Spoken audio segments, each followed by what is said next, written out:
অৱশেষত আহিল মেট্ৰিকৰ ফলাফলৰ চূড়ান্ত খবৰ যে আচলতে কোন তাৰিখত মেট্ৰিকৰ পৰীক্ষাৰ ফলাফল ঘোষণা কৰিব সেবাই আৰু কিদৰে আপোনালোকে এই ফলাফল চেক কৰিব লাগিব।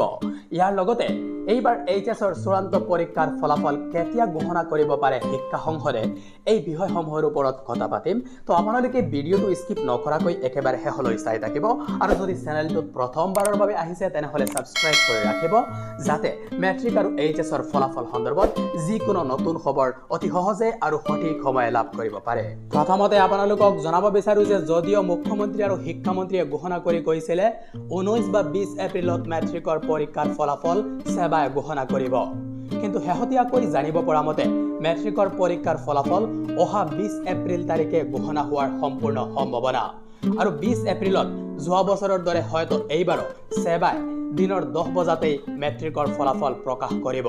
আৰু আপোনালোকে ফলাফল চেক কৰাৰ বাবে সেবাৰ এই অফিচিয়েল ৱেবছাইটবোৰ ভিজিট কৰিব পাৰে। এই ৱেবছাইটবোৰ সেবাই যোৱা বছৰ ফলাফল ঘোষণাৰ সময়ত প্ৰকাশ কৰিছিল আৰু এই 10টা ৱেবছাইটৰ জৰিয়তে আপোনালোকে ফলাফল ঘোষণা হোৱাৰ লগে লগেই নিজৰ ৰিজাল্ট লাভ কৰিবলৈ সক্ষম হ'ব।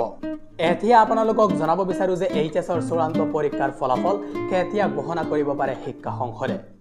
যদিও এইবাৰ মেট্ৰিকৰ পৰীক্ষাৰ ফলাফল পূৰ্বতকৈ বহু আগতে সেবাই ঘোষণা কৰিব, কিন্তু ইয়াৰ অৰ্থ এইটো নহয় যে শিক্ষা সংসদেও এইচএছৰ ফলাফল বহু আগতে প্ৰকাশ কৰিব।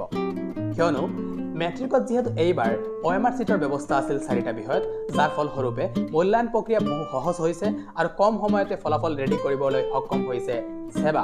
কিন্তু এইচএছত যিহেতু আগৰ দৰেই প্ৰশ্নকাকত আছিল, তো এইবাৰ মূল্যায়নত সমানে সময় লাগিব আৰু আপোনালোকে এইবাৰ হয়তো পূৰ্বতকৈ কিছু আগতে ফলাফল লাভ কৰিব আৰু খুব সম্ভৱতঃ আপোনালোকে এইচএছৰ ফলাফল মে' মাহৰ মধ্যভাগতেই লাভ কৰিব পাৰে।